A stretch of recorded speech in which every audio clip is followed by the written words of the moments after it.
Welcome back. दोस्तों, पिछले lecture में हमने बात की थी रिकॉर्ड एंट्री एमबी को कैसे भरते हैं। ठीक है। उसका एक पार्ट और था जिसमें कि हम एब्स्ट्रैक्ट की बात करेंगे कि एब्स्ट्रैक्ट में किस तरह से लिखते हैं। दोनों को लिखने का तरीका जो होता है एक्चुअली में अलग होता है और पहले रिकॉर्ड एंट्री लिखी जाती है, उसके बाद एब्स्ट्रैक्ट पार्ट लिखा जाता है। अब थोड़ा सा एक बार रिकॉल कर लेते हैं रिकॉर्ड एंट्री को और उसके बाद में हम एब्स्ट्रैक्ट को भरना सीखेंगे, क्योंकि आगे जो काम आएंगी चीज़ें वो रिकॉर्ड एंट्री की चीज़ें ही काम आएंगी इसमें। तो जैसे रिकॉर्ड एंट्री मैंने बताया था आपको, इस तरह से आप लिख देते हैं नेम ऑफ़ वर्क, एजेंसी, ये सब लिख लिख के और उसके बाद में फाइनल आप आइटम लिखोगे। ये कैसे लिखा जाता है बता दिया था मैंने आपको कि अगर आप एक डेट में एंट्री कर रहे हो तो एक पर्टिकुलर डेट में सीरीज चलेगी 1 2 3 4 5 6। ये हो गई ऊपर की बात, ठीक है, ऊपर वाला डिनोमिनेटर में जो है। और जो डिनोमिनेटर में है वो क्या है, वो है कि जी शेड्यूल में आपका आइटम कौन से नंबर का है। मान लो यहाँ पे आप पहले नंबर पे एंट्री कर रहे हो, लेकिन जो आइटम है जी शेड्यूल में वो 50वें नंबर का है, तो आप लिखोगे 1/50। फिर दूसरा आइटम मान लो 20वें नंबर का है, तो आप लिखोगे 2/20। और जैसे ही आप रिकॉर्ड एंट्री की डेट चेंज कर दोगे उसके बाद में वापस 1 से शुरू हो जाएगा वो। ठीक है, इस तरह से चलता है ये। उसके बाद में यहाँ पे मैंने बताया था कि आइटम लिख के आप डू करके लिख सकते हो और डिस्क्रिप्शन इस तरह से लिख देते हो। जो भी आपकी क्वांटिटीज़ आएंगी वो आप यहाँ पे मल्टीप्लाई करके लिख लोगे और फिर लास्ट में इन सब को ऐड करते हुए यहाँ पे एक फाइनल टोटल निकाल लोगे क्वांटिटी का। ठीक है, इस तरह से यहाँ पे आपका टोटल आ गया। अब आ जाओ एब्स्ट्रैक्ट पार्ट पे। एब्स्ट्रैक्ट में देखिए क्या होता है, ऊपर लिख देते हैं हम एब्स्ट्रैक्ट और यहाँ पे आता है फर्स्ट रनिंग बिल।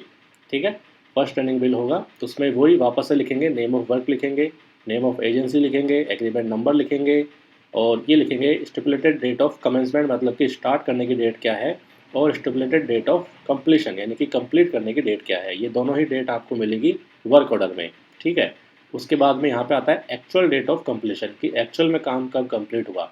तो अगर आपका रनिंग बिल है, क्योंकि यहाँ पे लिखा है फर्स्ट रनिंग बिल, इसका मतलब क्या हुआ कि काम अभी पूरा हुआ नहीं है, तो यहाँ पे आ जाएगा वर्क इन प्रोसेस। इसको शॉर्ट में लिख देते हैं WIP।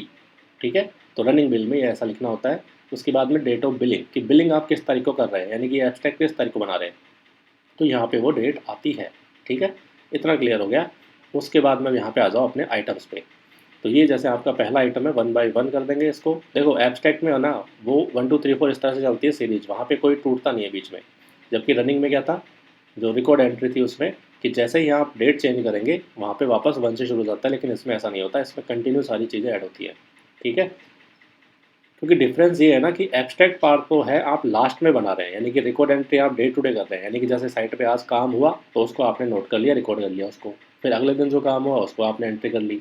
इस तरह से आप डेली एंट्री कर रहे हैं। लेकिन एब्स्ट्रैक्ट कब बनता है, जब सारा काम कंप्लीट हो जाएगा तो लास्ट में जो बिल बनाते टाइम हम करेंगे वो एब्स्ट्रैक्ट होगा, इसलिए वहाँ पर कोई भी चेंज नहीं होता है सीक्वेंस में।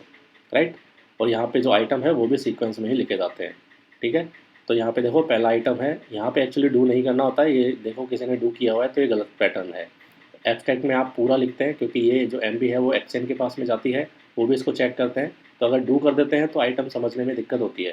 ठीक है, कोई आइटम होता है जो सेम सेम नाम के होते हैं तो वहाँ पे फिर कन्फ्यूजन हो जाता है, इसलिए। तो यहाँ पे एब्स्ट्रैक्ट में आपको डू नहीं करना है, रिकॉर्ड एंट्री में कर सकते हो। राइट, तो ये जो किया हुआ है ये गलत है।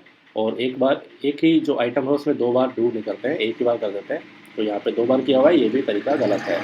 ठीक है, इसको चल जाने देते हैं फोटो को ताकि आवाज़ आपको क्लियर आए। ऑल राइट, तो 2 बार डू नहीं करते हैं, एक ही बार करते हैं और एब्स्ट्रैक्ट के अंदर नहीं करते हैं। अब देखो यहाँ पे आइटम आपने लिख दिया, ये खत्म हो गया। अब क्या है आगे, यहाँ पे हम लिखते हैं क्वांटिटी बोट फॉरवर्ड, इसको लिख देते हैं B/F, quantity boat forward from MB number, जो भी आपकी एमबी है रिकॉर्ड एंट्री की, ये जो एमबी है इसका जो भी नंबर है वो आप लिखेंगे यहाँ पे कि एमबी नंबर दिस। और उसका पेज नंबर कितना, तो पेज नंबर यहाँ पे कौन सा था, 1 था। तो पेज नंबर 1 पे आपकी क्वांटिटी थी जो आपने फाइनल टोटल यहाँ पे निकाला था, उस टोटल को उठा के यहाँ पे ले आएंगे आप। तो यहाँ पे हम लिखते हैं quantity boat forward from MB number this, page number this, और यहाँ पे क्वांटिटी लिख देते हैं जो आपने वहाँ से उठाई है पीछे से। अब क्या करेंगे, quantity at the rate of, यानी कि किस रेट पे है, तो ये जी शेड्यूल में आपको रेट मिलेगी कि इस आइटम की रेट क्या है। तो ये है 159 रुपये का आइटम है पर क्यूबिक मीटर का। तो क्यूबिक मीटर को मल्टीप्लाई कर देंगे इस रेट से, तो आपके पास में फाइनल अमाउंट जो है वो निकल के यहाँ पे आ जाएगा। तो ये आपकी रेट हो गई। देखो बाकी जो डिस्क्रिप्शन है वो पूरा इधर लिखते हैं यहाँ तक, और जो ये लास्ट वाला पार्ट देख रहे हैं आप, इसमें ओनली रेट लिखी जाएगी। ठीक है, इसमें और कुछ भी नहीं आएगा। तो आप देख लो थ्रू आउट आपको इसमें सिर्फ रेट मिलेगी, बाकी जो डिस्क्रिप्शन है वो सारा इधर सिमट जाएगा। राइट, तो ये तरीका होता है लिखने का। ये जो पहला है कॉलम वो होता है नंबर, ये होता है एल लेंथ, ये होता है विड्थ बी, और ये होता है एच हाइट। ठीक है, इस तरह से लिखते हैं इसको। सेकेंड आइटम आपका देख लो, यहाँ पे आइटम है, इसके बाद में लिखते हैं quantity bought forward from MB number this, page number 3। तो पेज नंबर 3 आप देखो, इसमें जो भी आपका पेज नंबर है उस पर क्वांटिटी लिखी होगी, यहाँ पे जो फाइनल इसका पीछे आया होगा अमाउंट, वो अमाउंट आप उठा के ले आओगे यहाँ पे। ठीक है, ये आ गया। इसको लिख देंगे एट द रेट, इसकी रेट क्या है तो जी शेड्यूल में मिलेगी 161 की रेट है, और फिर इसको मल्टीप्लाई कर देंगे दोनों को, तो यहाँ पे आपका फाइनल अमाउंट आ जाएगा। राइट। ये लाल पेन से किसने लिखा हुआ है तो ये ऑडिटर है जो चेक करता है कि आपने जो कैलकुलेशन की है वो सही है या नहीं है। तो आप जो भी करके भेजोगे उसको क्रॉस चेक किया जाएगा। अगर करेक्शन होता है, आपका जो टोटल है वो गलत है, तो वो उसको काट के अपने टोटल को लिख देता है यहाँ पे लाल पेन से। ठीक है, तो ये तरीका होता है। फिर नेक्स्ट आइटम है तो उसमें भी सेम करना है, quantity bought forward MA number this page number this, यहाँ पे क्वांटिटी लिख दो और एट द रेट लगा के रेट लिख दो उसकी 3452, और यहाँ पे मल्टीप्लाई करके फाइनल अमाउंट आप निकाल दो। ये तरीका होता है। और यहाँ पे आप देखिए, यहाँ पे क्लियर लिखा हुआ है कि यहाँ पे पर्टिकुलर्स है, मतलब यहाँ पे डिस्क्रिप्शन आता है, यहाँ पे नंबर है, यानी कि जब आप करेंगे तो पता लग जाएगा। जैसे कोई रोड है, रोड के दोनों तरफ आपको पेड़ लगाने हैं, तो आप यहाँ पे क्या लिखेंगे, 2 इंटू उसकी लेंथ, जो भी 1 किलोमीटर का रोड है तो 2 इंटू 1000 इंटू विड्थ मान लो 375 इंटू हाइट। तो वो कितने का गड्ढा कर रहे हो आप, कितने का वो लगा रहे हो, वो डिपेंड करता है, यहाँ पे हाइट आ जाएगी। तो 2 क्यों किया मैंने, क्योंकि एक रोड है तो दोनों तरफ पटरी होती है उसके, तो एक लेफ्ट साइड का एक राइट साइड का, तो इसलिए इंटू 2 कर दिया। तो उस केस में यहाँ पे नंबर आता है। राइट। तो ऐसी अलग अलग चीज़ें हैं जो आप सीखेंगे डिस्क्रिप्शन में। और यहाँ पे जो है आपका फाइनल जो आप अमाउंट ले रहे हैं वो आता है। अगर एब्स्ट्रैक्ट की बात करें तो यहाँ पे रुपीज़ में आएगा, और अगर बात करें रिकॉर्ड एंट्री की तो फाइनल जो भी एरिया है या जो वॉल्यूम है वो यहाँ पे आपका आता है इस वाले में।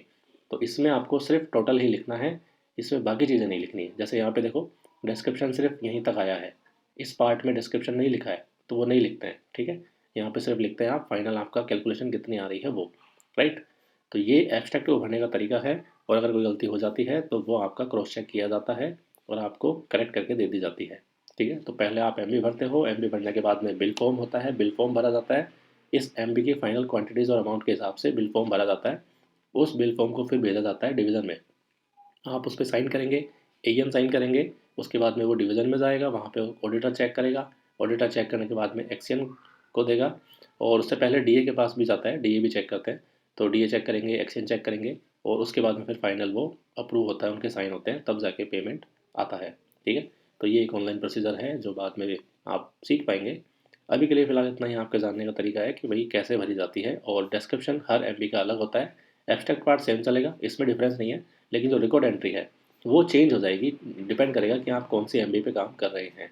रोड है तो कुछ अलग इसमें डिस्क्रिप्शन होगा, और अगर बिल्डिंग है तो कुछ और होगा, और छोटे मोटे काम भी होते हैं, नरेगा के हो गए या फिर कोई पैच वर्क के हो गए, उनमें फिर डिस्क्रिप्शन अलग चलता है। तो हर एमबी का अलग अलग डिस्क्रिप्शन होता है, लेकिन जो पैटर्न है वो यही है कि आपको यहीं तक लिखना होता है। और ये जो डू वाला तरीका बताया है मैंने, ये सब चीज़ें सेम चलती है। तो ये मोटा मोटा आज का हमारा टॉपिक था। Thank you so much for watching this video. Have a nice day.